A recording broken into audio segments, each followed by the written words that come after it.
जय गुरु जी, संगत जी। गुरु जी के चरणों में शत शत कोटि कोटि प्रणाम और सभी संगत का बहुत बहुत स्वागत। जिस तरीके से गुरु जी का एकदम इंस्टेंट बुलावा था, आज उसी तरीके से ये सत्संग करने का बिल्कुल इंस्टेंट बुलावा गुरु जी का हुक्म हुआ है। और इससे बड़ा कोई पाठ नहीं। तो गुरु जी जब भी बोले, जितना भी बोले, मेरी तो ये जीवा जबान पवित्र हो जाती है जब मैं उनकी कुछ उस तक करती हूँ, कुछ भी उनका गुणगान करती हूँ, तो मेरे को लगता है कि मेरा जबान पवित्र हो गई। लेकिन गुरु जी बोलते हुए कुछ भी गलत मुझसे निकल जाए या कुछ भी मैं इस तरीके से अनजाने में कुछ बोल जाऊं तो मुझे क्षमा करना गुरु जी। मैं सत्संग शुरू करती हूँ। गुरु जी का बुलावा भी हमारे लिए बहुत इंस्टेंट था। 4:30 बजे, 4 बजे के करीब मुझे गुरु जी के बारे में मालूम पड़ रहा है और 6 बजे we were on the way to Empire State. तो बहुत बहुत उनकी कृपा कि उन्होंने उनके बारे में जब जैसे ही पता लगा तो एक दिन का भी मेरा खराब नहीं हुआ, वेस्ट नहीं हुआ। बस ये बहुत बहुत बहुत शुक्राना है गुरु जी का मेरे, कि जिन्होंने मेरे को एकदम से बुलाया। और उस दिन सुबह 4 बजे जो मुझे ड्रीम में हुआ था, वो एक उड़ता हुआ मैंने स्नेक देखा था और किसी ने मुझे बोला था कि ये देवता के दर्शन है। और सच में वो कितनी सार्थक बात, सच बात थी कि उस दिन मुझे रब के दर्शन हुए, मेरे सच्चे बादशाह के दर्शन हुए। और उनका वो नूरानी चेहरा और इलाही नूर उनका देख के, जो एम्बियंस था दरबार का, वो पूरा ऑरा उसका देख के, उसका गुणगान वो आंखों से हटता ही नहीं है। उसका गुणगान मैं जितना भी कर लूं वो मुझे शब्द ही नहीं मिलते उसका, मैं कैसे गुणगान करूं। गुरु जी का जो इतना नूर जो उनके चेहरे पर बरसता था और इतनी मीठी आवाज, इतना प्यारा उनका वो, तो वो नजरें हटती ही नहीं थी उनके चेहरे से देखने में। और उसके बाद जब धीरे धीरे गुरुजी ने इस तरीके से वो कर दिया था कि हम देख नहीं पाते थे गुरु जी को। जैसे ही देखते थे और गुरु जी की नजरें हमारे ऊपर पड़ती थी तो हमारी आंखें बंद हो जाती थी और ये डर से हमारी झुक जाती थी। गुरु जी से नजरें मिलाने की हिम्मत नहीं होती थी बिल्कुल भी। और ये कृपा रही गुरु जी की कि पहले ही दिन उन्होंने हमसे बात करी, हमको ब्लेसिंग दी। और उन्हीं की कृपा थी कि इतनी फाइनेंशियल प्रॉब्लम्स में होते हुए भी उन्होंने हमारे को कभी भी हमारा आना नहीं रोका, क्योंकि तब हम लोग इस तरीके की प्रॉब्लम्स में थे कि ये लगता था कि जब पैसे होंगे, पेट्रोल डलेगा, तभी हम जा पाएंगे। लेकिन गुरुजी ने हमको फर्स्ट डे ही इतना ब्लेस किया कि हमको फ्री पेट्रोल 75 लीटर्स मिला, जिससे पता नहीं हमारा कितनी बार का आना जाना फ्री हो गया। और मेरा तो फ्रोजन शोल्डर हुआ करता था और मैं जब डॉक्टर के पास गई उसकी इलाज के लिए, मेरा राइट हैंड फ्रोजन था। तो उन्होंने बोला कि ये आपका इतना ज्यादा फ्रोजन हो चुका है कि ये इसका सर्जरी करनी पड़ेगी। तो जैसे संजय जी मैंने बताया कि हम प्रॉब्लम्स में थे, तो मुझे लगा कि मेरा काम तो चल ही रहा है ना, छोड़ो ऐसे ही चलने दो, क्योंकि सर्जरी में बहुत पैसे लग रहे थे। तो ये हुआ कि चल रहा है, चलने दो। और आप बिलीव करेंगे, जो एक शब्द चलता है ना, शब्द चलता है गुरु जी के यहाँ, बिन बोलिया सब किछ जानदा, किस आगे कीजिए अरदास। तो गुरु जी को मालूम था कि क्या प्रॉब्लम है। ना मैंने संगत जी उसके लिए कोई अरदास की, ना ही कभी प्रेयर किया उसके लिए, क्योंकि गुरु जी के पास जाके तब ये तो नहीं मालूम था कि वो सब कुछ जानते हैं। लेकिन उनके चरणों पे जब हम माथा टेकते थे तो जितना मर्जी हम सोचते थे कि ये अरदास करेंगे, वो करेंगे, कुछ भी नहीं याद रहता था। टोटली बस ये होता था कि वो मोमेंट फ्रीज हो जाए और हम वहीं पर अपना मस्तक है वहीं पर हमारा टिका रहे। गुरुजी ये बस आप और हम, और ये उसके बाद में वो मन ही नहीं होता था सिर उठाने का और कुछ भी नहीं याद रहता था। अरदास करने का। जितना मर्जी हम सोच लें कि गुरु जी से ये मांगेंगे वो मांगेंगे, तब हमें ये भी, हम बुद्धू थे कि ये भी नहीं मालूम था कि गुरु जी से ये सारी चीजें नहीं मांगना, क्योंकि ना हमारा कोई इस तरीके से पहले का कोई कनेक्शन था। मतलब जो हमको लेके गए थे वो भी एक दो बार ही गए थे, तो वो भी ज्यादा नहीं जानते थे। तो उसके बाद में उन्होंने तो हमको बस लगता था जोड़ने के लिए वो जुड़े, उसके बाद तो उनका जाना भी बंद हो गया। और हमारे को बस संगत से वहां पर कोई बात करता नहीं था। तब बाहर में जब लाइन में लगे भी होते थे तो बस स्माइल कर देते थे, और बस बात जय जय गुरु जी तो नहीं बोलते थे, तब बस हाथ जोड़ के नमस्ते ही बस ज्यादा हो जाती थी, तो हो जाती थी। जय गुरु जी तो गुरु जी की लीला करने के बाद शुरू हुआ था। और बस हम लोग स्माइल करते थे, फेसेस से एक दूसरे को पहचानते थे। लेकिन डिसिप्लिन इतना रहता था कि बाहर जब हाथ धोने के लिए लाइन लगता था या लंगर के लिए वेट होती थी, तभी भी हम किसी से कोई बात नहीं किया करते थे। तो जो भी हमको मालूम पड़ता था या कुछ भी, मतलब वो अपने ही एक्सपीरियंस से ही जो चीजें हमें पता चली। और वो एक बार क्या हुआ कि एक हफ्ता हमारे पास कोई अरेंजमेंट नहीं था। सच में गुरुजी जानते हैं कि तब हमारे पास में पैसे ही नहीं थे कि गुरुजी के पास में हम आ सके वो हफ्ता। तो वो हफ्ता मैं रोती रही कि गुरुजी कोई तो जरिया बना दो, कोई तो ऐसा हो जिसके साथ हम जा सके। हमें बुला लो गुरुजी, बुला लो गुरुजी। मैं वो चारों दिन रोती रही और आंखों से आंसू बहते रहे। और हर वक्त वो पूरा वक्त जो एम्पायर स्टेज का होता था, मैं यही सोचती थी कि अभी ये हो रहा होगा, अब वो हो रहा होगा, अभी शब्द चल रहे होंगे, अभी लंगर प्रसाद हो रहा होगा। तो लेकिन हम तो नहीं जा पाए, लेकिन गुरु जी आए ड्रीम में, उन्होंने दर्शन दिए। और मेरे को उन्होंने जो ड्रीम में पहना हुआ था वो मुझे अच्छे से याद है कि मरून टी शर्ट और क्रीम ट्राउजर्स पहने हुए, और एम्पायर स्टेट की किचन के दरवाजे के बाहर वो खड़े हुए हैं। और मैं जब वहां पर पहुंची हूँ ड्रीम में, तो मेरे को गुरुजी पूछ रहे हैं कि गुरुजी तू आई क्यों नहीं पिछले हफ्ते। तो मैंने गुरुजी को जवाब दिया, मैंने कहा गुरुजी तुम सब जानते हो मैं क्यों नहीं आ पाई। और संगत जी आप बिलीव करेंगे, नेक्स्ट वीक जब हम गए, गुरुजी उन्हीं कपड़ों में, वही maroon T shirt cream trousers, उसी जगह वहां पर बैठे हुए वहीं पर। और मैं देख के दंग रह गई कि गुरुजी आपने इन्हीं कपड़ों में तो मुझे दर्शन दिए थे, इसी जगह मुझे दर्शन दिए थे। और हम तमले इतने हैं कि हम बताने की कोशिश करते हैं कि गुरुजी मैंने आपको यही देखा था इन्हीं कपड़ों में, और आंसू मेरे बहते जाए। और गुरुजी इतना ब्लश किए, और ब्लश करते करते वो अपना दूसरी साइड किया, क्योंकि वो तो सब जानी जाने है, क्योंकि उनका तो ड्रीम में जो दर्शन है वो उनकी मर्जी के बगैर हम ले ही नहीं सकते। और गुरुजी ने जो मुझे बहुत शुरुआत में जो दर्शन दिए थे वो दिए थे, हमारी कार को उन्होंने ब्लेस किया। मुझे ड्रीम में दर्शन दिए कि गुरुजी ड्राइविंग सीट के पीछे वाली सीट पर गुरुजी बैठे हैं। और जब मैं सुबह उठी तो मैंने अपना सपना रिकॉल किया, और इतनी मैं खुश। थर्ड फ्लोर पर हम रहते हैं, मैं नीचे गई पार्किंग में, वहां पर गाड़ी खोली, वहां पर मैंने प्रणाम किया कि ये गाड़ी धन्य हो गई जिसमें मेरे गुरुजी के चरण पड़े। और उस जगह को मैंने सजदा किया, माथा टेका। और उसके बाद बिलीव करेंगे संगत जी, वो गाड़ी, क्योंकि बताया मैंने आपको फाइनेंशियल प्रॉब्लम थी, तो मेंटेन तो हम दूसरे वे में करते नहीं थे, कोई सर्विस नहीं होती थी, कुछ नहीं होती थी। और उसके टायर्स भी बहुत घिस गए थे। अगर हमें ये लगता था कि अगर कभी भी ये पंचर हुआ तो पंचर वाला तो बोलेगा कि ये टायर्स में है ही क्या जो मैं पंचर लगाऊं।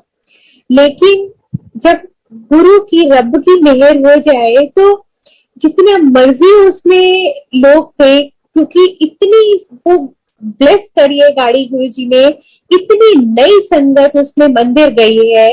चाहे वो रास्ता पथरीला आया, पत्थरों वाला आया, कुछ भी आया, जो ऑफिशियली उसमें 4 या 5 लोग बैठ सकते थे, 800 हुआ करती थी हमारे पास, लेकिन कभी भी 6-7 इससे कम तो लोग गए ही नहीं उस गाड़ी में, और साथ के भी 8-8 लोग तक भी कई बारी गए, और कभी भी ना वो आते ना वो जाते, पंचर हुई। और उसके अलावा उसकी माइलेज धीरे धीरे बढ़ती गई। जब हमने गुरुजी के पास जाना शुरू किया था तो वो 14 की एवरेज देती थी, और उसके बाद उसकी एवरेज धीरे धीरे बढ़ती हुई बगैर किसी मेंटेनेंस के 23 तक पहुंच गई।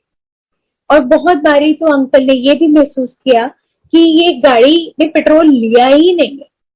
मतलब वो जो पेट्रोल की वो सुई देखा करते थे, तो वो वही की वही नीडल स्टक जहां पर वो थी, तो वो वही बोलते थे कि आज तो गाड़ी बगैर पेट्रोल के चली है। तो गुरुजी की इतनी कृपाएं हम पर बरसी हैं कि हम क्या बताएं, जितना भी हम शुक्राना करें वो कम है संगत जी। और मेरे ब्रदर इन लॉ और सिस्टर इन लॉ वो बीमार हुए। ब्रदर इन लॉ को, जो मेरे जिया जी मतलब सिस्टर लॉ के हस्बैंड, उनके माउथ कैंसर हुआ, उनका सर्जरी हुई, और सेकंड नंबर वाली सिस्टर लॉ को हार्ट अटैक, दोनों का साइमल्टेनियसली बहुत एक आध दिन के गैप में ही ऐसा हुआ।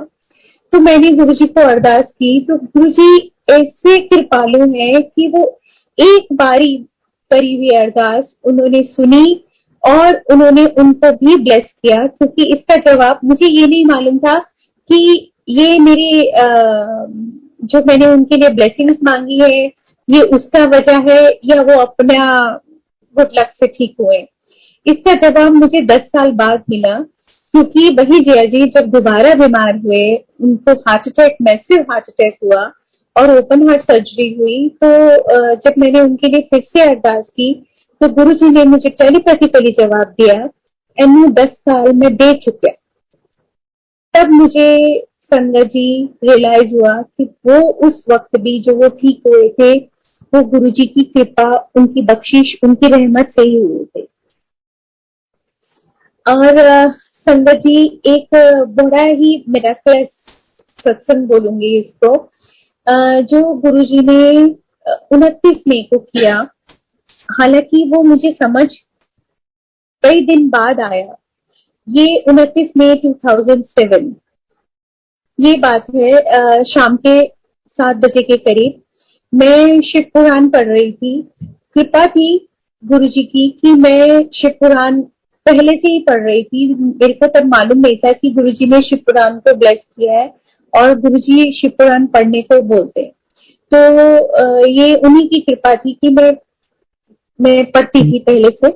तो शिव पुराण पढ़ रही थी वो मैं शाम को। तो मुझे मंदिर में जो मेरा मंदिर था वो उस टाइम एक कबर्ड में था और 2 शेल्फ थी उसमें।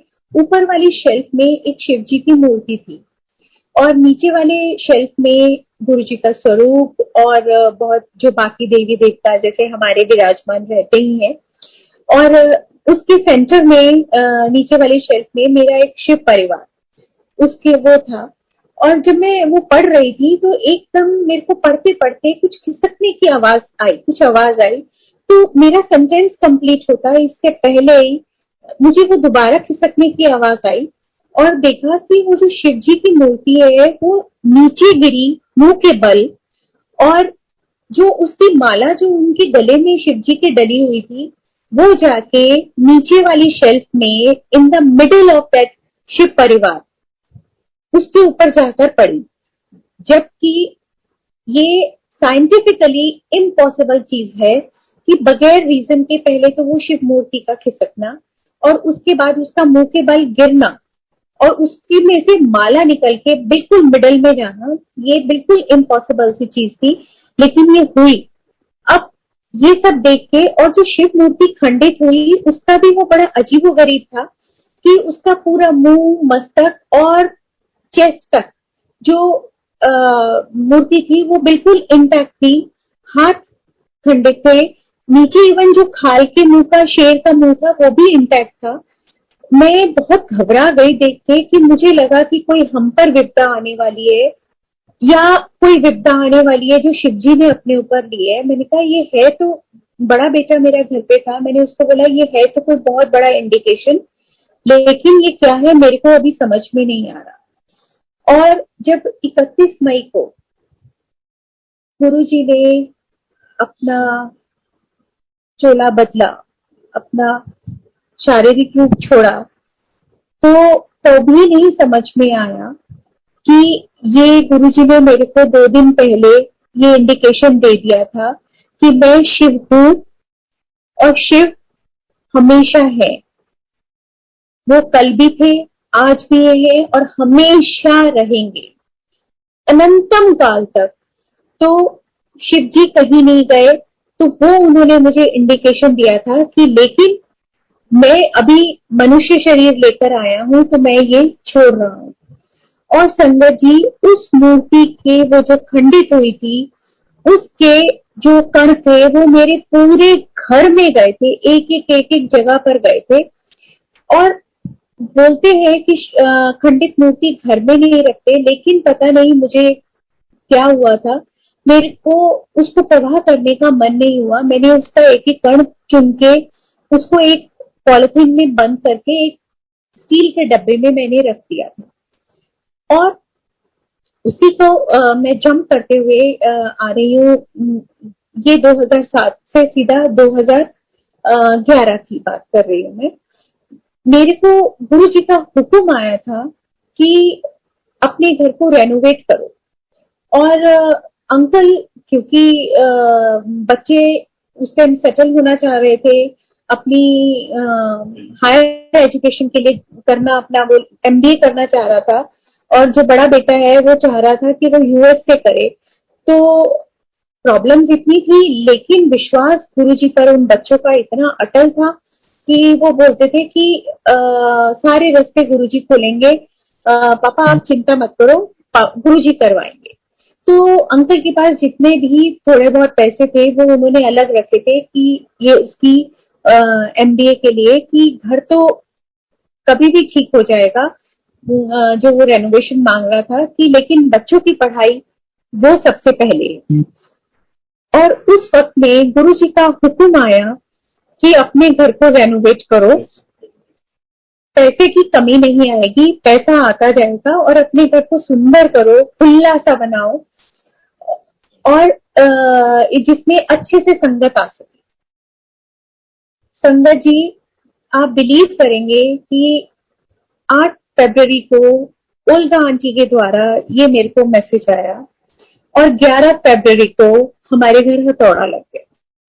और गुरु जी की इतनी कृपा कि जो भी कॉन्ट्रैक्टर या जो भी कुछ हमारे घर में जब कोई बात करने आता था काम की, तो वो इतना कम कोट करता था कि हमारे मुंह खुले के खुले रह जाते थे कि इतना कम। और हम बोलते थे कि बस इतना ही, कहते हाँ जी इतना ही। और इतने अच्छे से, इतना सुंदर से सारा काम हुआ। और जब हम उनको पेमेंट देते थे तो वो कहते थे कि क्या हमने इतना मांगा था, बस हमने तो ये देखी, ये लिखा हुआ है और आपके साइन है, इतना ही मांगा हुआ था, तो इतना ही बोला था। तो वो खुद हैरान हो जाते थे कि हमने इतना कम कोट कैसे करा। और संगत जी, गुरु जी ने सारा का सारा हमारा घर रेनोवेट करवाया। ये उन्हीं की कृपा, उन्हीं की मेहर, उन्हीं की रहमत थी। और जो हैरानी की बात है कि वो स्टील के डब्बे में वो जो शिव मूर्ति पड़ी हुई थी, वो उस रेनोवेशन के बाद बाकी जो छोटा मोटा सामान एक डब्बे में मैंने रेनोवेशन के वक्त में थोड़ा सा और उसमें रख दिया था, वो पड़ा था। उसमें से वो खंडित शिव मूर्ति गायब। कहाँ गई वो मेरे पास आज भी जवाब नहीं। तो इतनी कृपा रही है गुरु जी की कि उन्होंने इस तरीके से काम हमारे करवाते गए। इससे पहले, ये तो 2011 का है, मैं 2007 का ही बताती हूँ। गुरु जी ने अपने फिजिकल फॉर्म में होते हुए, जो मेरा छोटा बेटा है वो चाहता था कि वो पायलट बनना, लेकिन चूंकि उसने कॉमर्स लिया था, वो स्टडीज में हमेशा एक एवरेज स्टूडेंट रहा, तो उसने कॉमर्स लिया था। तो हम यही बोलते थे कि तुम्हारे फिजिक्स तो तुमने 11th-12th की करी नहीं है, तो तुम एलिजिबल ही नहीं हो पायलट के कोर्स के लिए। तो उसने ओपन स्कूल से, इग्रुआ से उसने फिजिक्स अपनी क्लियर करी, सिर्फ 2 महीने की ट्यूशन लेके। और गुरु जी की कृपा थी कि इतने अच्छे नंबर उसके आए इतने अच्छे नंबर उसके कभी नॉर्मली भी नहीं आए, जो उसने सिर्फ 2 महीने की 11th-12th की फिजिक्स का एग्जाम देके करा। और संगत जी उसने उसका प्रैक्टिकल एग्जाम भी बड़े अच्छे से क्लियर कर दिया। ये सिर्फ और सिर्फ गुरुजी की कृपा ही थी, क्योंकि गुरुजी ने मुझे टेलीपैथिकली दिखाया था। मैं दरबार में ध्यान मेरा लगा हुआ था, तो गुरुजी ने मुझे दिखाया कि उन्होंने ऋषभ का हाथ एक अंकल को पकड़ाया और बोला लेफ्ट पढ़, एनु पायलट बना दे। और संगत जी जिन अंकल को उन्होंने मुझे टेलीपैथी में दिखाया था, उन अंकल को गुरुजी ने फिजिकली बोला था। और ये बात मुझे ऋषभ के कनाडा जाने के बाद, मतलब जो वो अपना फ्लाइंग कोर्स करने के लिए कनाडा गया, तो उसके 4-5 साल बाद जाके पता चली कि गुरुजी ने उनको एक्चुअली में भाटिया अंकल को बोला था कि ले पढ़ा पायलट बना। हालांकि शायद वो वक्त गुरुजी ने भेज तो दिया उसको पायलट बनने के लिए, लेकिन शायद वो वक्त उसके लिए अच्छा नहीं था। और कई बार बच्चों की जिद होती है या कोई और वजह होगी, ये तो गुरुजी जाने। उसको उसका वो काफी प्रोलॉन्ग हुआ। तो मन में हमेशा यही तसल्ली रहती थी कि जैसे पायलट आंटी को गुरुजी ने 10 साल ग्राउंडेड रखा, सब कुछ, वो तो फुल फ्लेश्ड पायलट बन चुकी थी, तो भी उनको फ्लाई नहीं करने दिया। शायद वही वजह थी या कोई और वजह, गुरुजी जाने, कि उसका जो कोर्स था वो प्रोलॉन्ग हुआ। लेकिन आज वो गुरुजी की कृपा, इतनी मेहर है, इतनी रहमत है, आज वो बच्चा फ्लाई कर रहा है। He is a full fleshed pilot. और जहां भी जब भी वो फ्लाई करता है तो ऑफ कोर्स गुरुजी को साथ लेके जाता है। और संगत जी इतने, वो उसकी टेक्निकलिटीज तो मैं नहीं एक्सप्लेन कर पाऊंगी, लेकिन वो हमें जब एक्सप्लेन करता है कि मॉम आज ये वाली दिक्कत प्लेन में आई, और मैंने जैसे ही गुरुजी को अरदास की तो गुरुजी ने कैसे मेरे को सेव किया, किस तरीके से वो बताता है सारी बात कि किस तरीके से मेरा वो सब हुआ और कैसे हमारी वो फ्लाइट जो है सेव हुई। तो ये सिर्फ और सिर्फ हमारे महाराज की कृपा है कि आज उन्हीं की वजह से वो उड़ा रहा है। और जब भी कुछ भी होता है तो गुरुजी हमेशा उसके अंग उसको उस प्रॉब्लम, उस डिफिकल्टी में से निकाल लाते हैं। तो अनंतम अनंतम अनंतम शुक्राना मेरे सच्चे गुरुजी, रब, मेरे मालिक।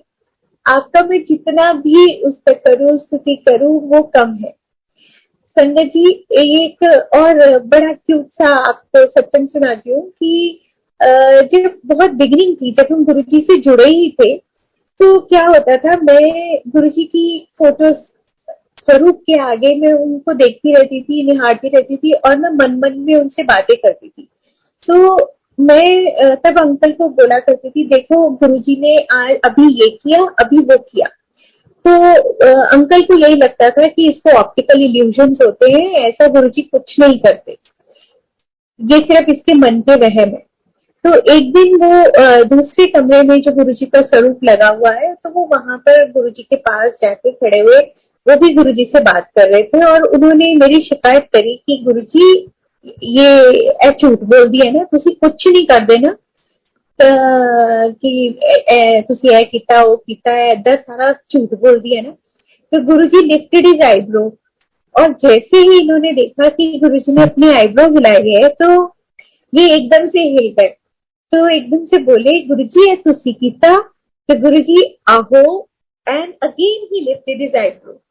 तो अंकल जब वहां से अपनी गुरुजी से जो भी अपना बात कर रहे थे, अरदास कर रहे थे, वो करके मेरे पास आए, तो बोले कि तुम जो बोलती हो ना कि गुरुजी ने अभी ये किया वो किया, मतलब उनकी नजर में जो ऑप्टिकल इल्यूजन्स होते थे मेरे, तो वो सब सच है, तुम्हें होता होगा, दिखता होगा ऐसा। तो आई वॉज शॉक्ड कि आज इन्हें क्या हुआ कि ये ऐसा बोल रहे हैं। तो वो मुझे थोड़े टाइम बाद इन्होंने बताया कि मैंने ऐसे ऐसे तुम्हारी शिकायत की थी, तो गुरुजी ने ये किया।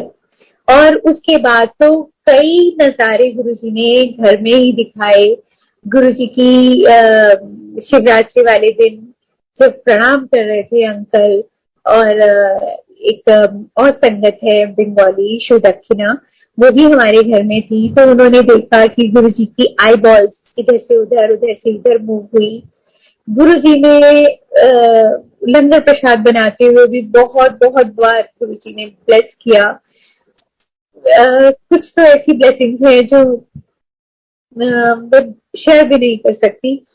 बहुत बहुत बहुत कृपा है, और सत्संग में भी गुरु जी की असीम असीम कृपा रहती है। गुरु जी की क्योंकि मैं उन नौटी बच्चों में से रही हूँ गुरु जी के, कि जो गुरु जी को बहुत परेशान करते हैं, कि मैं जब सत्संग होता है तो गुरु जी को बहुत तंग करती हूँ कि गुरु जी आपका सत्संग है, आपने आना है, जरूर आना है, मुझे पता चलना चाहिए आप आए। और गुरुजी इतने कृपालु, इतने हमारे सीधे साधे भोले वाले, वो हमेशा इंडिकेशन कहीं ना कहीं दे देते। और एक बारी नहीं मिला मुझे इंडिकेशन किसी भी तरीके से, तो मैं परेशान सी बात करती रही गुरुजी से, गुरुजी तुसी आए सी, मैंने पता नहीं चलिया, गुरुजी इस बारी तुसी आए सी। मतलब शायद गुरुजी परेशान हो गए होंगे। तो 2-3 दिन बाद गुरुजी एक जो हमारी नेबर आंटी है, उन्होंने मेरे को बोला आशु 2-3 दिन हुए तुम्हारे घर में सत्संग था। तो मैंने बोला हाँ आंटी, लेकिन मैं बुलाना ही भूल गई आपको, सॉरी। तो कहते हैं क्योंकि तेरे घर के नीचे से जब मैं क्रॉस हुई तो खुशबू आ रही थी गुरुजी की, तो मैंने कहा ये तो आशु की गुरुजी की खुशबू है।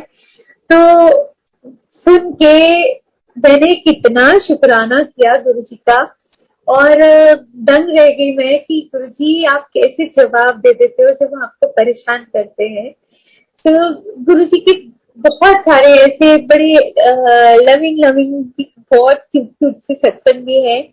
एक गुरु जी का जो सत्संग है वो वैलेंटाइंस डे का है। वैलेंटाइन डे पे उस दिन हमारी सेवा थी, तो ये तब की बात है जब इतनी रिस्ट्रिक्शंस नहीं होती थी। रिस्ट्रिक्शंस नहीं, अब हमें डिसिप्लिन मेंटेन करके रखना पड़ता है मंदिर में, क्योंकि संगत बहुत बढ़ चुकी है। तब इतनी संगत नहीं होती थी, तो इसीलिए दरबार सारा दिन खुला ही रहता था। तो हम सेवा पर जाने से पहले सुबह माथा टेकते थे आराम से दरबार में, उसके बाद हम अपनी सेवा में जाया करते थे। तो उस दिन संडे था, और हम जब गए तो मैंने गुरु जी को माथा टेका। तो उस दिन पता नहीं क्या हुआ, तो मैंने बोला, ये तो खैर सभी शायद बोलते भी होंगे, कि मैंने कहा Guru ji you are my true valentine, आप ही हो मेरे सब कुछ। तो मैं तो आपको बहुत बहुत बहुत प्यार करती हूँ, I love you very much गुरु जी, लेकिन today I am becoming naughty, I want a proof from you that you also love me. तब मैं ये कह के अरदास करके मैं अपना सेवा में चली गई, और रात तक मैं भूल भी गई कि मैंने कुछ ऐसा वो बोला था। तो क्योंकि तब हम सब अपनी सेवा में मस्त हो जाते। रात को सिंगला आंटी ने मेरे को एक तब क्या होता था, जो भी सब्जी प्रसाद बच जाता था वो बच जाता था, तो सिंगला आंटी ने मुझे गोभी का फूल दिया कि लो आंटी आपका प्रसाद। तो जैसे ही वो गोभी का फूल मिला, तो लेते हुए मेरे को एकदम स्ट्राइक किया जो मैंने सुबह गुरु जी को बोला था।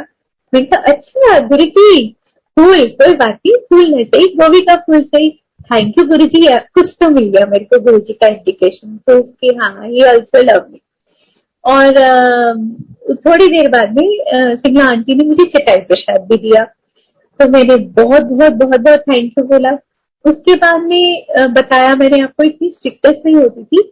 किसी का भी बर्थडे वगैरह होता था तो बहुत लोग क्या होता था, गणेश जी के पास जाके रात के वक्त जब संगत सारी ऑलमोस्ट निकल जाती थी, तो कोई अपना केक वेक काट लेते थे। तो तूर आंटी ने मुझे आवाज लगाई, आंटी रुको, हले नहीं जाना। ये बात है 11:50, 12 बजने में 10 मिनट। तो केक खा के जाना। मैंने कहा अच्छा गुरु जी, वैलेंटाइन डे का केक पेस्ट्री, वाह वाह, थैंक यू थैंक यू। तो उसके बाद में 12 बजने में 7-8 मिनट बाकी, मैं गेट के बाहर तो एक अंकल ने मुझे कार में बैठे बैठे ऐसे बुलाया, आंटी इधर आओ। मैं गई और उन्होंने मेरे को ऐसे फोल्ड हुआ हुआ दिया। तो मैंने देखा, मैंने कहा क्या मिला मेरे को, मैं देखूं। तो जब मैंने खोल के देखा तो इतना बड़ा स्वरूप येलो चोले वाला। संगत जी, उस वक्त गुरु जी के स्वरूप ऐसे ना तो बटते थे ना तो मिलते थे, और हम लोगों को पता भी नहीं होता था कि हमें स्वरूप इतने बड़े वाले मिलेंगे कहाँ से। तो वो, और गुरु जी को मालूम था कि ये वाला स्वरूप इतना आजकल मेरे को भा रहा है, इतना अट्रैक्ट करता है कि मैं हर वक्त वही वाले उनको स्वरूप में निहारती रहती हूँ। तो वो वाला इतना बड़ा, मैं तो जैसे ही मैंने वो खोल के देखा, मैं तो उछल उछल के, मतलब कितनी मैं जंप किया होएगा। और thank you thank you thank you गुरु जी कि 12 बजने में 5 मिनट पर मुझको ये इतना सुंदर गिफ्ट देने के लिए।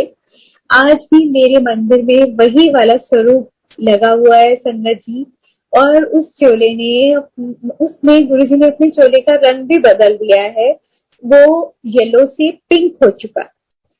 तो जितना, अब क्या रीजन ये मैं नहीं जानती, लेकिन अनंतम अनंतम अनंतम शुक्राना गुरुजी, मैं अपनी इस नालायक बेटी का इतनी प्रेयर सुनने का और इस तरीके से अपना प्रसाद और इतना प्यार और इतना कृपा करने का। गुरुजी बहुत बहुत बहुत बहुत थैंक यू।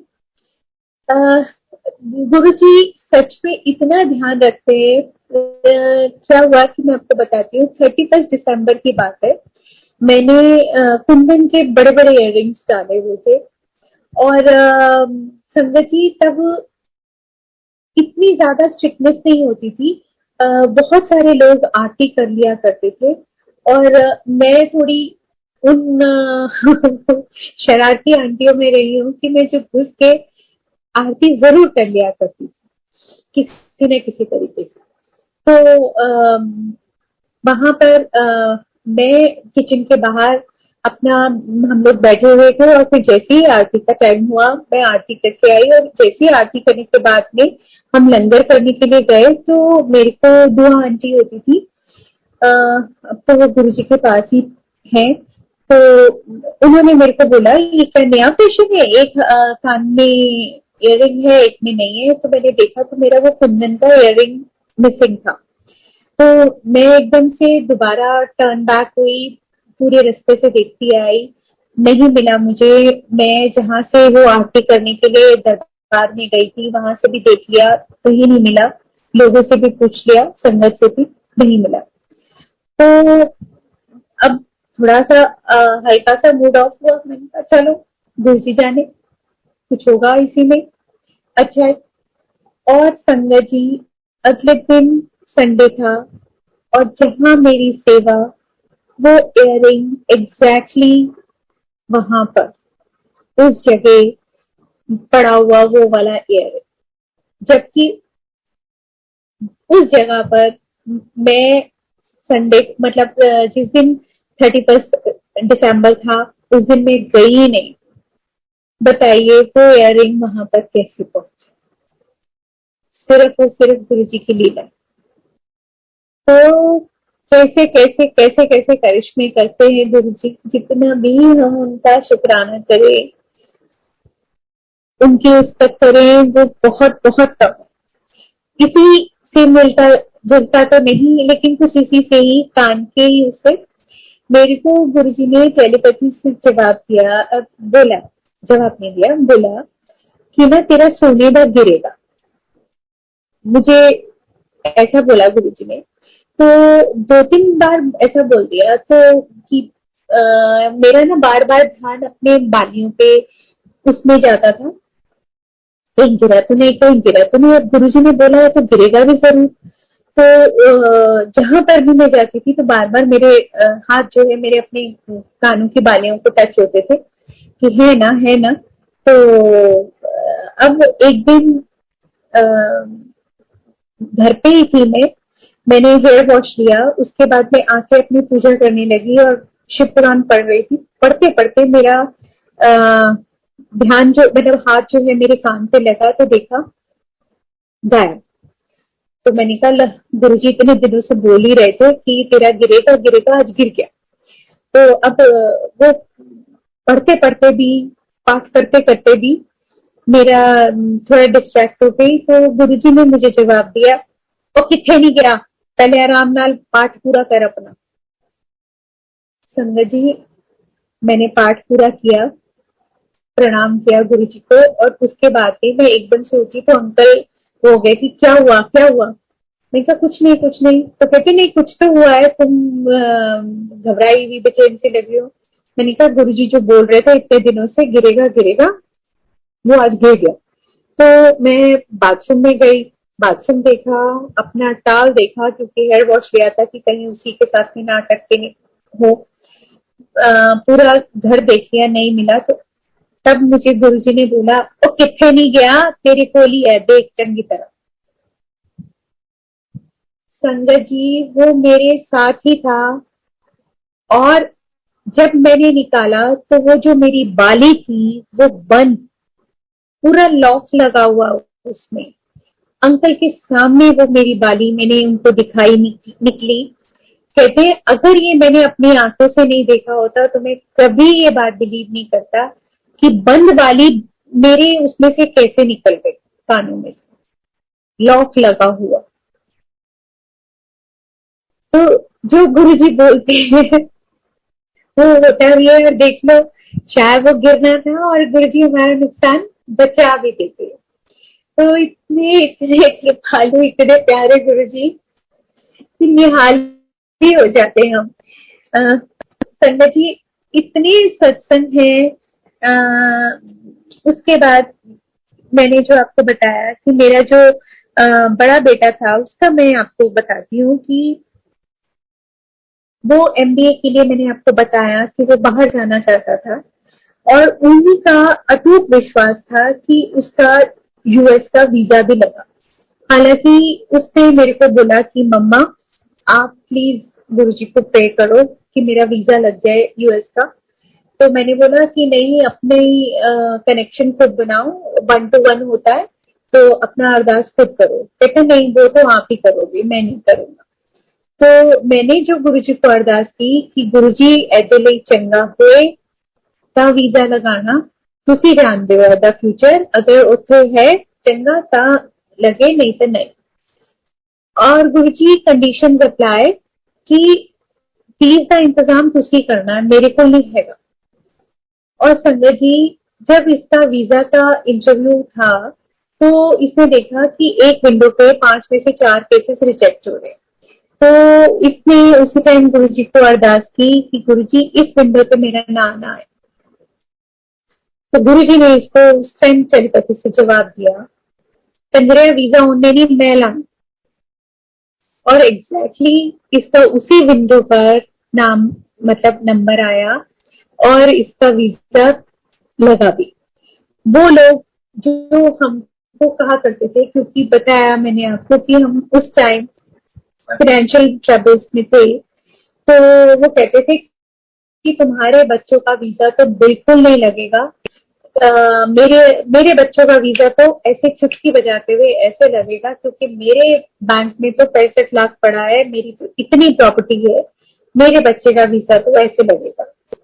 संगत जी जिसके साथ पूरी सृष्टि का मालिक हो, उसको किसी और की क्या जरूरत, उसको ये कागजी नोटों की भी कोई जरूरत नहीं, वो ऐसे ही काम संवार देते। सच में उनके बच्चों के वीजा आज की डेट में भी नहीं लगे। और हमारे जो, मैं वो बोलती थी कि तुम्हारे 65 लाख, हमारे तो 6500 नहीं है बैंक में, हमारे पास तो सिर्फ और सिर्फ गुरु जी है।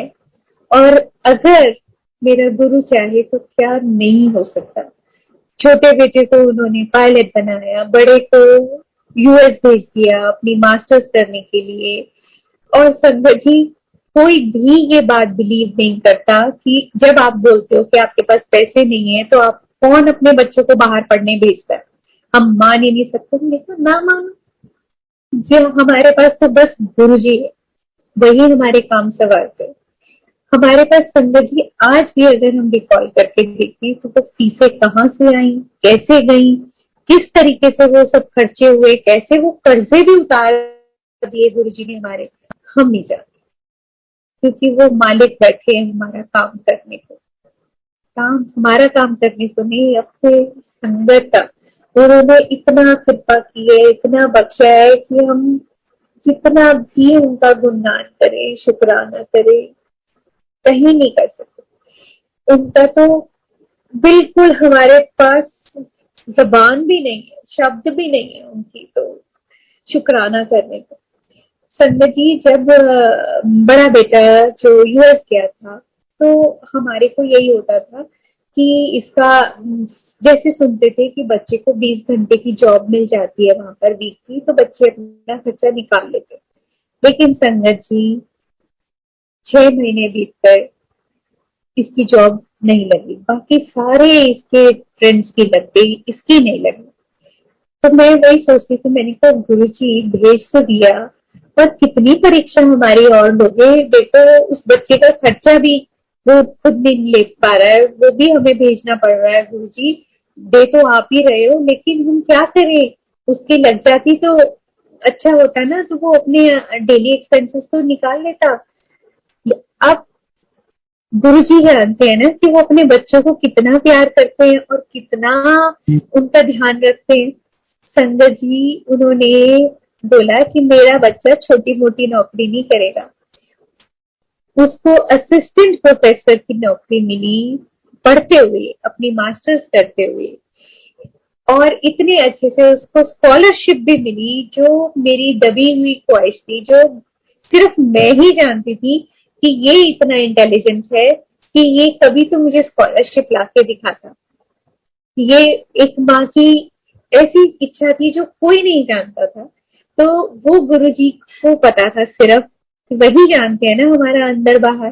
तो उन्होंने वहां पर इसको वो सैलरी भी मिली, स्कॉलरशिप भी मिली, और गुरुजी ने बोला मेरा बच्चा कोई छोटी मोटी नौकरी थोड़ी करेगा, करेगा मेरा बच्चा तो बड़ी करेगा। और अपना एक सेपरेट रूम उसको मिला, और उस वजह से जो जो उसको फैसिलिटीज एमिनिटीज मिली, उसने कितने बच्चों का साथ में और भला कर, कितना उनको हेल्प किया। बहुत बहुत शुक्राना गुरु जी का कि उसको इस जोक बनाया, वो किसी की हेल्प कर पाए। और संगत जी आ, ये एक आपको सत्संग बताती हूँ, जो अंकित के मतलब जो बड़ा बेटा है, जब उसने जाना था तो उसके शुक्राने का सत्संग हमने करना था। और वो जो सत्संग की डेट फिक्स हुई थी वो हुई थी 31 जुलाई 2012। तो उस वक्त में ऋषभ जो छोटे वाला बेटा है, जो ऑलरेडी कनाडा में था, तो उसने उसके थ्रू गुरुजी ने मेरे को कहलवाया कि मानू कह दें कि संगत बहुत आएगी, उसको संभाले नहीं संभलेगी, लंगर ज्यादा बनाएगी। संगत जी गुरु जी की कृपा थी। उससे पहले गुरु जी ने मुझे हुक्म दिया था कि जो कुछ भी लंगर बनाना है वो खुद बनाना।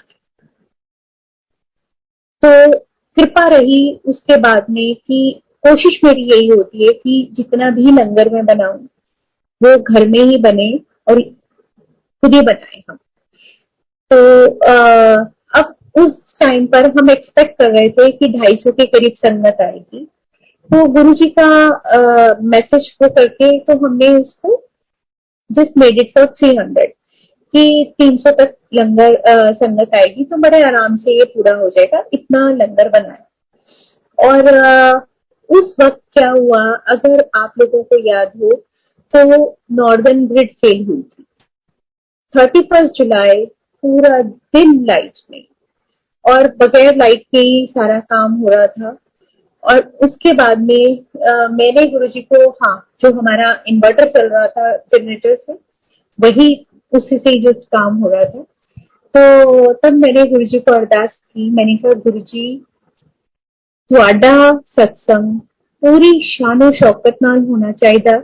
मैं कहा पूरे संसार में संभाल के बैठे हो, नॉर्दर्न ग्रिड की औकात है, तुहाडा सत्संग पूरी शान नाल होना चाहिए किसी भी तरीके दी ना संगत ਨੂੰ ਉਹ ना ਤੁਹਾਡੇ शान च कोई कमी है गुरु जी ये कम करना। संगत जी 7 बजे का सत्संग था, 6 बजे लाइट आया, जबकि वो नॉर्दर्न ग्रिड में मेट्रोज भी बंद हो गई होंगी, आपको अगर कुछ लोगों को याद होगा तो। 7 बजे का सत्संग, 6 बजे लाइट आ गई, और बाकी जो गुरु जी के वचन थे वो तो सर्वथा सत्य। 350 से ऊपर संगत, और बोलते हैं ना कि घर बड़ा हो जाता है जब संगत आती है, तो सही में वो दीवारें कहाँ पीछे खिसक गई, क्या हुआ, कैसे संगत इतने भरे सामान में भी वो संगत सारी वहां पे समा गई। उसके बाद में कुछ संगत जो है वो छत पे गई, क्योंकि जब सीढ़ियां भी भर गई, बाहर का भी वो भर गया। तो और मेरे को अंकल बोले कि ना तुम मेरे को और चादरें निकाल दो। तो मैं जब अंदर रूम में आई तो देखा कि मैं खोलूं तो कबर्ड खोलूं कैसे, सारी संगत आगे बैठी है तो कबर्ड खोलने की जगह ही नहीं है, मैं उन संगत को हटाऊं कहाँ। और कृपा ऐसी कि कोई भी कम नहीं हुआ लंगर। मेरे को डर था कि ये कहीं कम ना हो जाए, तो बस मैंडेटरी मैं उनको बोल रही थी सेवादारों को कि ना जी आप मैंडेटरी पहले फिल कर दो, रीफिल ना करो। लेकिन मेरा शायद विश्वास कच्चा था, उन सेवादारों का बहुत पक्का था। वो कहते आंटी गुरुजी बैठे हैं, चिंता नहीं करो। और सच में रीफिल भी हुआ, लोग लेकर भी गए। तो भी संगत जी, जब मैंने लास्ट में वो ड्रम खाली किए तो 1.5 किलो के पतीले भर गए थे। चाहे वो दाल प्रसाद हो, चाहे वो मीठा हो, चाहे वो सब्जी प्रसाद हो, चाहे वो रायता प्रसाद हो, कुछ भी था वो सारा वो भरा। तो वो बताइए, वो डिवाइन प्रसाद नहीं था तो क्या था। ऐसा ही जब छोटे बेटे की शादी थी, उसका सत्संग शुक्राने का जब हमने करा था, शादी से पहले का सत्संग उसका, तो क्या हुआ था कि मखनी दाल बनाई थी, और वो एक कैसरोल 10 किलो का था और एक 5 किलो का था, जिसमें 10 किलो वाला कैसरोल पता नहीं कैसे, वो गुरुजी की कोई लीला होगी, गिर गया पूरा। और that happened at the time of भोग, बिल्कुल भोग लगने के वक्त पर वो दाल प्रसाद का पूरा कैसरोल टिल्ट हुआ, और पूरी की पूरी दाल प्रसाद जमीन पर।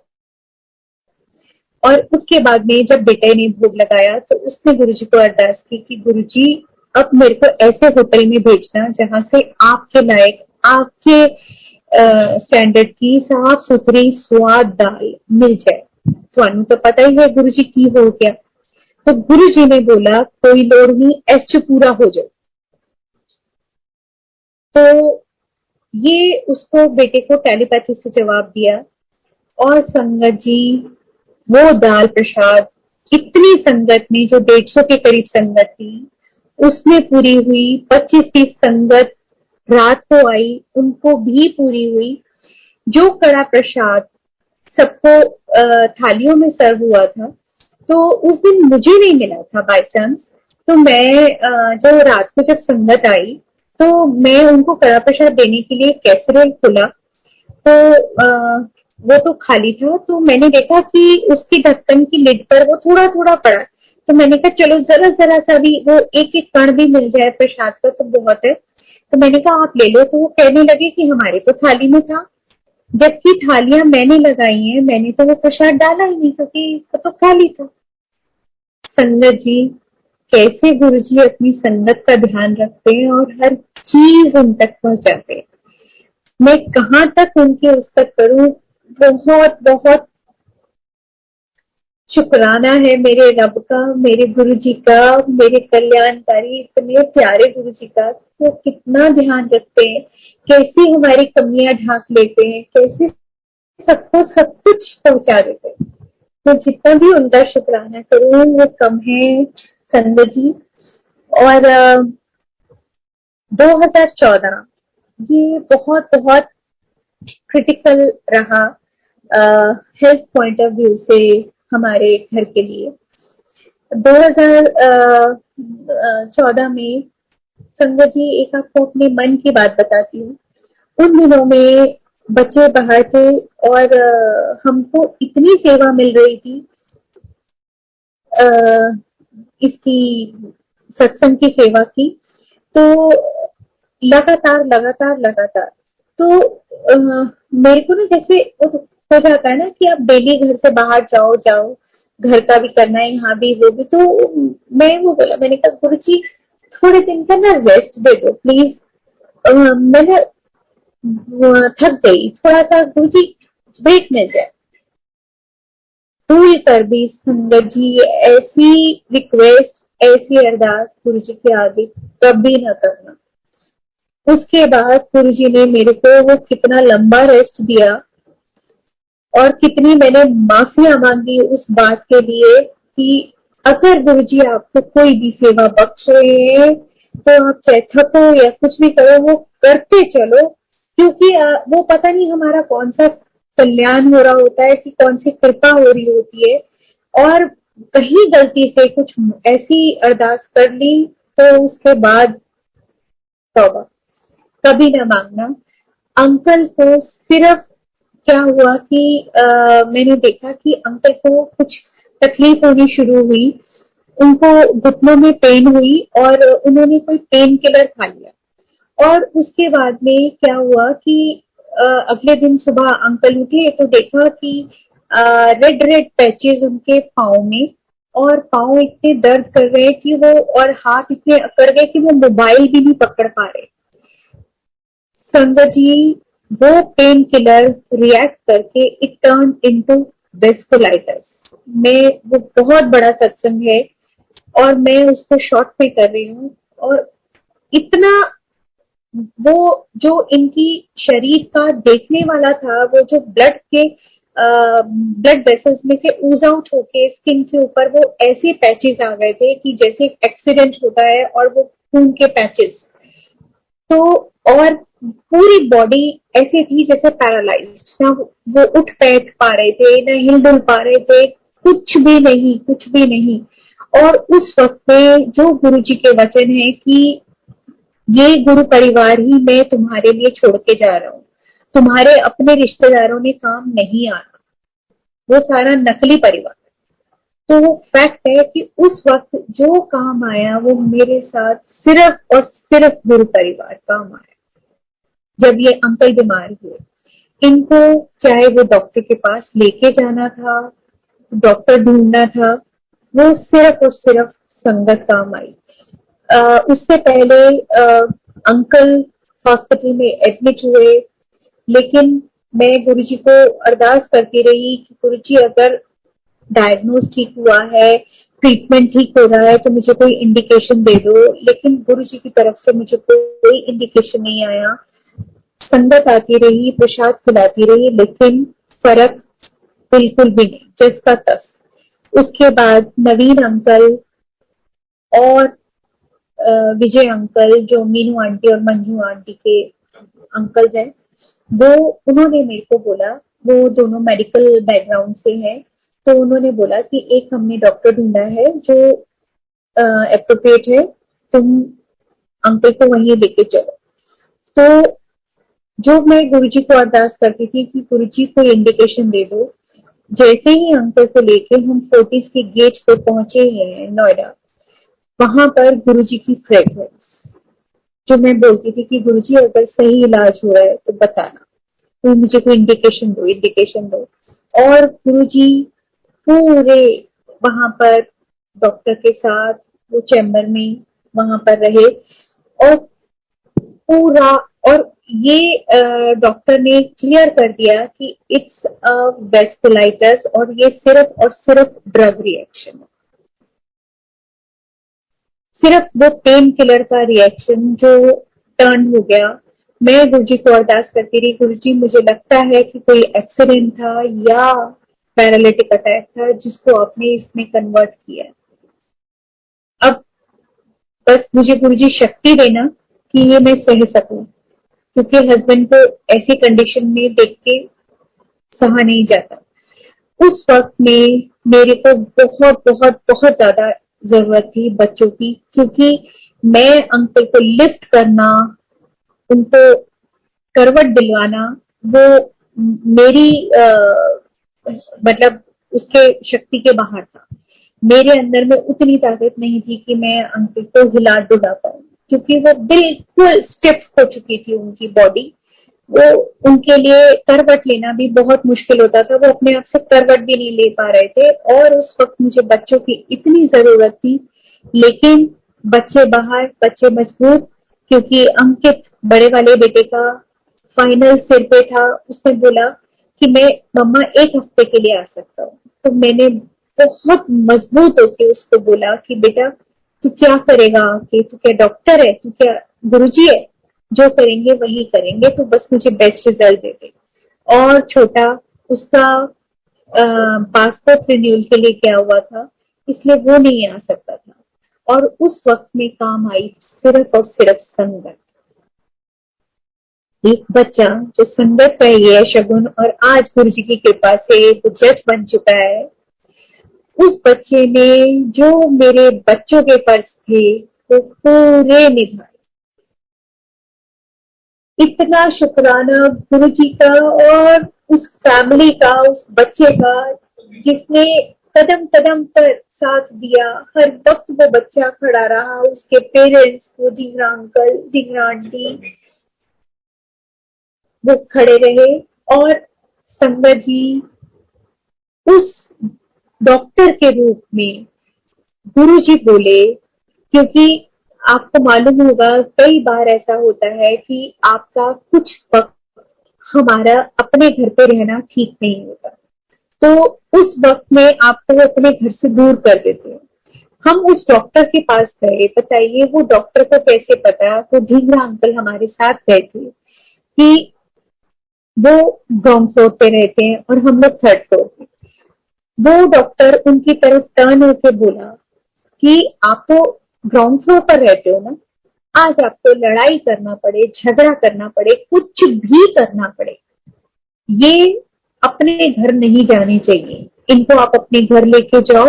और ना मैंने उससे अपनी डॉक्टर से फैमिली डिस्कस करी थी, और उसने बोला she is very lonely lady. तो बताइए उसे कैसे पता कि मेरे बच्चे बाहर हैं? सिर्फ और सिर्फ गुरु जी थे जो उसके मुंह से बुलवा रहे थे, सब वो बोल रहे थे। और उसके बाद जब मैंने उस डॉक्टर को शिकायत की कि डॉक्टर साहब इतना हैवी मेडिकेशन जा रहा है, तो और ये कुछ नहीं खाते, तो उस डॉक्टर का ये कहना कि समोसा खिला, लेज के चिप्स खिला, जलेबी खिला। सोचिए जो गुरुजी प्रसाद बांटते रहे हैं हमेशा, समोसा जलेबी का, वो मुझे कह रहा है समोसा खिलाओ, जलेबी खिलाओ, लेस के चिप्स खिलाओ। तो मैंने बोला डॉक्टर साहब हम तो स्टेरॉइड्स दे रहे हैं, तो उसमें तो नो सॉल्ट नो शुगर आपने कहा था। तो जैसे गुरुजी का अंदाज, बिल्कुल वो उसी अंदाज में बोला, वो सब मैं 15 दिन में संभाल लूंगा। सोचो कि आपके ये, हमारा ये रब, हमारे ये गुरुजी क्या क्या नहीं करते अपनी संगत के लिए। डॉक्टर बनकर आते हैं, डॉक्टर के रूप में आते हैं, उसकी मुंह के द्वारा बोलते हैं। मैं कहाँ तक शुक्राना करूं, हमारा तो रोम रोम से भी हम भी शुक्राना करें गुरु जी का तो वो भी कम, जितनी भी हम उनकी उस करें वो भी कम है, क्योंकि हर सांस हर उनके दी हुई है। उसके बाद वो नवीन अंकल और विजय अंकल जो मेडिकल बैकग्राउंड से थे, और डॉक्टर ने भी बोला था कि ये अब अपनी, क्योंकि हम इनकी इम्यूनिटी लो कर रहे हैं तो ये अपनी सेवा नहीं कर पाएंगे। लेकिन अगर मेरा रब चाहे तो कुछ भी पॉसिबल है ना। अंकल 6 महीने बाद अपनी सेवा में वापस थे।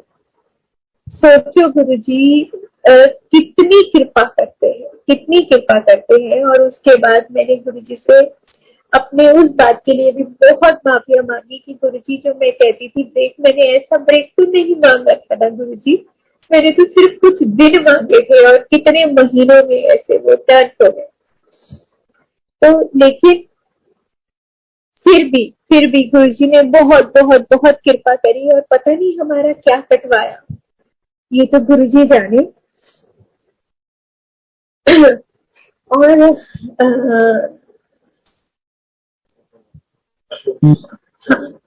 संगत जी, अभी इसी बर्थडे पर अंकल ने 7 जुलाई को इनका अपने, क्योंकि हम आज किसी से भी बात करें तो हम वो 4 लाइनों के बाद हमारे यहाँ तो बस सिर्फ और सिर्फ गुरु जी की बातें शुरू हो जाती है। तो ऐसा ही अंकल का है, ऐसा ही मेरा हाल है। तो क्या हुआ कि अंकल के एक फ्रेंड, बचपन के फ्रेंड, अंकल कलकत्ता से बिलोंग करते हैं। तो वो कलकत्ता का फ्रेंड जो ग्वालियर शिफ्ट हो चुका है, तो उसको अंकल गाए बगाए गुरुजी के बारे में बताते रहते थे। तो उसकी वाइफ को काफी प्रॉब्लम चल रही थी। तो अंकल ने बोला कि तुम आते क्यों नहीं, दिल्ली आओ और मैं तुम्हें मंदिर लेके जाऊं, तुम गुरुजी से ऐसे ऐसे जुड़ो और करो। तो उसने बोला कि उसको पता चला कि गुरुजी का बर्थडे है 7 जुलाई को। तो वो आया ग्वालियर से, स्पेशली गुरुजी के बर्थडे के लिए वो आए अंकल। और उसके बाद में गए। मेरे को तो वो सही में ऐसा लग रहा था कि इतने रश में, इतनी गर्मी में ये घबरा जाएंगे कहीं कुछ, क्योंकि मैंने कितने लड़कियों को देखा था खुद से लाइन में चलते हुए कि वो फेंट हो रही थी, गिर रही थी, कितनी संगत की तबीयत खराब हो रही थी। तो मेरे को यही था कि कहीं कुछ उन्हें कुछ ऐसा हो ना। तो लेकिन नहीं, वो पूरे कृपा रही उनके ऊपर। और हम पूरा दर्शन करके और उसके बाद में जब घर लौटे तो हमने यही बोला कि ये जल प्रसाद आप लेकर जाओ और अपनी वाइफ को इसको बढ़ाते रहना और देना। संजय जी देख लो, 7 जुलाई से लेकर आज क्या हुआ, आज 21 जुलाई हो रही है और कितनी इम्प्रूवमेंट हो गई है। उनका फोन आया है कि मेरे वाइफ के हेल्थ में बहुत इम्प्रूवमेंट हो गई। देखो कितनी कृपा, कितनी कृपा, कितनी अनंतम उनकी रहमतें हैं जो हर किसी पर बरस रही, हर किसी पर बरस रही है। तो कहाँ कहाँ तक हम शुक्राना करें। अभी 2-3 दिन पहले की बात है, हम लोगों को पार्लियामेंट स्ट्रीट जाना पड़ा, एक बैंक में काम था और कुछ अर्जेंट ऐसा काम था कि हमें बारिश हो रही थी। और संगत जी वही ड्यू टू दैट 15 years वाला वो हम लोगों को अपनी गाड़ी सेल आउट करनी पड़ी थी। तो गाड़ी भी नहीं थी हमारे पास, तो हम लोग ऑटो में गए थे। और वापसी पे जब हम वहां से निकले तो अब ऑटो, बारिश बहुत तेज थी। तो एक ऑटो मुझे आता दिखाई दिया तो मैंने हाथ दिया तो देखा उसपे कोई लेडी ऑलरेडी बैठी हुई है। तो हमने कहा सॉरी सॉरी, हमें लगा खाली है। तो कहती नहीं नहीं नहीं, इट्स ओके, आपको कहाँ जाना है। तो कोइंसिडेंटली कृपा थी शायद गुरु जी की कि उसका और हमारा रास्ता एक ही था। देखिए आज की डेट में कोई स्ट्रेंजर को नहीं बिठाता, लेकिन उसने अपने दुपट्टे से सीट साफ किया और बोला आ जाओ आ जाओ, कोई बात नहीं। मैं और अंकल दोनों बैठे और उसके बाद में थोड़ी सी बात हुई और उसके बाद में हमारा तो गुरुजी का सत्संग शुरू हो गया। अब वो इतनी एक्साइटेड हो गई। अब वो कब केरलाइट थी वो, और तो अब वो मंदिर पहुंच गई हो तो मुझे मालूम नहीं, क्योंकि कुछ फोन नंबर तो हमारे एक्सचेंज नहीं हो पाए थे। लेकिन हमारा बैठते सारी कुछ हमने कहा थैंक यू गुरु जी को। वो कुछ लगे अच्छा आप गुरु जी को मानते हैं, वो जो गुरु जी लिखा होता था, हाँ हम ऐसे ही, वही होता है कि कोई भी मिले हमारे पास तो गुरु जी के अलावा बात करने के अलावा कुछ है ही नहीं। तो आप ये देखिए कि गुरु जी कैसे कैसे छोटी छोटी जगह पर, छोटी सी चीजों पर भी कितना वो करते हैं। और उसको हम ऑफर करते रहे थे संगत जी कि पैसे दिए, उसको दिए तो कहती नहीं नहीं नहीं नहीं, मेरे को तो जाना ही था, मैं नहीं, मतलब ही नहीं है पैसे लेने का। तो कौन किसको बुरा लगता है कि अगर किसी के भी पैसे कम हो जाए, या हम तो बोल रहे थे कि हम पूरे देते थे, आपने हमें इतना हेल्प कर दिया, यही बहुत ज्यादा है। तो लेकिन वो नहीं मानी, तो हमने कहा अच्छा, ड्राइवर को बोला, हमने कहा आप ले लो भैया जी, आप ले लो, कोई बात नहीं। लेकिन अमेजिंग, ड्राइवर ने भी मना कर दिया। बताइए, है ना हैरानी की बात। कौन आज की डेट में ऑटो ड्राइवर छोड़ता है, और कौन ऐसे किसी स्ट्रेंजर को लिफ्ट देता है, और उसके बाद में कोई उससे लेना देना नहीं, कुछ नहीं, और वो हमसे पैसे हम मिलते करते रह गए, उसने हमसे शेयर नहीं करा, लिए ही नहीं हमसे। तो पता नहीं कौन कौन से रूप में किस किस को गुरुजी भेज देते हैं। एक और छोटा सा सत्संग सुना के मैं अपनी वाणी को विराम देती हूँ कि गुरुजी ने हमेशा से हमें ना स्टोन्स पहनने के लिए मना किया, क्योंकि गुरुजी बोलते हैं कि ये जो ग्रहों से तो मैं कोडियां फैलना, तो मैं जब ब्लेस करता हूँ, तो अगर तुम लोगों ने ये सब पहना हुआ होता है, तो ये मेरे ब्लेसिंग्स में रुकावट पैदा करते हैं। तो ये बात, लेकिन जब हम शुरू शुरू में आए थे, तो वो 1-2 सालों तक नहीं हमें मालूम पड़ा था। और वजह भी यही थी, मैंने आपको बताया कि हम लोग किसी से हम इतना जानते नहीं थे। मैं सिर्फ जाना करती थी तो रीना आंटी को जानती थी, और इतनी बात नहीं हुआ करती थी। जब हम लोग लंगर के लिए वेट कर रहे होते थे, तो सब डिसिप्लिन मेंटेन करके वहां पर चुपचाप से बैठे होते थे। हाथ धोने के लिए भी जब बैठते थे, तो चुपचाप से, कोई आपस में इतना बात नहीं करता था। तो संगत जी, क्या हुआ कि जो छोटा बेटा जो पायलट बनने के लिए गया था कनाडा, तो उसने पुखराज पहना हुआ था, क्योंकि पंडित ने बोला था कि आपके बच्चों का ऐसे ऐसे ये वीक है, तो पुखराज पहना दो। तो बड़े ने तो पहना ही नहीं, क्योंकि वो तो डजन बिलीव, वो तो बोलता है कि नहीं, जब गुरुजी हैं तो ये सब चीजें मैं नहीं पहनूंगा। ये उसका बिलीव था। तो मैंने छोटा जो जा रहा था कनाडा, तो उसको पहना दिया था। तो गुरु जी ने उसको ड्रीम में दर्शन दिए और उसको कुछ रिंग के बारे में बोला। तो संगत जी, उसने मुझे फोन करके बोला कि मम्मा, गुरुजी आए थे ड्रीम में, वो रिंग का कुछ कह रहे थे, और मेरे को नहीं मालूम वो क्या बोल रहे थे, लेकिन कुछ गुस्सा कर रहे थे। आज थर्सडे है, आप मंदिर जाओगे तो गुरुजी से पूछ के आना। उनका अच्छा, ठीक है। तो मैं गई, मैंने माथा टेका, माथा टेकने के बाद बैठे दरबार में। तो मैं फ्रंट रो में ही बैठी हुई थी, और मैंने भी मोती पहना हुआ था अपने राइट हैंड में, और left to left Paul aunty बैठी हुई थी। तो मैंने बैठ के गुरुजी को अरदास की, Guruji, Rishabh is not very much clear about the ring, please give him clear message. मैंने ना ऐसे ही बैठ के वहां पर गुरुजी को अरदास की, इन्हीं शब्दों में करी। तो संगत जी, अभी ये मेरे को अरदास किए हुए हार्डली 15 सेकेंड या 20 सेकेंड हुए होंगे कि वो पॉल आंटी दरबार में शब्द चल रहे हैं, उन्होंने वो, मैं राइट हैंड में क्या पहनी हूँ और मेरे हाथ फोल्ड है, वो बिल्कुल भी नहीं देख सकती। लेकिन ये गुरुजी की कृपा थी कि उन्होंने वो एक आंटी को क्रॉस करके मेरा हाथ पकड़ा, जबकि मेरा लेफ्ट हैंड उनके हाथ में गया, और उन्होंने मेरा वो लेफ्ट हैंड कोई ड्रैग किया बड़े जोर से, और मेरे को इतने गुस्से से बोली वो, जबकि शब्द चल रहे थे दरबार में, आखी पाई अंगूठियां ला इनू, तेनू नहीं पता गुरुजी नु बिल्कुल नहीं पसंद है गया। संगत जी, मैं लिटरली फ्रोज हो गई कि गुरुजी, अभी तो मेरे को अरदास किए हुए 15 से 20 सेकेंड भी नहीं हुए, और आपने मेरे को जवाब भी दे दिया। और ऐसे मेरे झरझर आंसू गिरे, मैं बताऊं, शुक्राने में बता नहीं सकती। और संगत जी, मैं जैसे ही दरबार से निकली, वहां पर फोन नहीं करते, लेकिन हम इतने एक्साइटेड हो गए थे, हमने वहीं से ऋषभ को फोन किया कि ऋषभ, रिंग निकाल दे।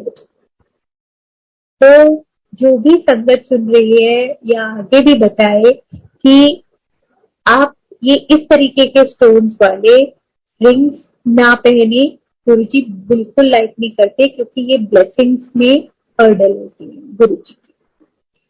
तो इसी के साथ ही मैं अपनी वाणी को विराम देती हूँ और बहुत बहुत बहुत बहुत शुक्राना गुरु जी। और पता नहीं कितनी कृपाएं, कितनी मेहरें, कितनी रहमतें आप करते हैं, जिनको कुछों को तो हम जान भी नहीं पाते और कुछ हम टाइम लिमिट होने की वजह से बता भी नहीं पाते। तो विक्रम अंकल का, कुणाल अंकल का, पूरी मंदिर मैनेजमेंट का बहुत बहुत बहुत बहुत बहुत बहुत शुक्रिया। थैंक यू गुरु। जय गुरु।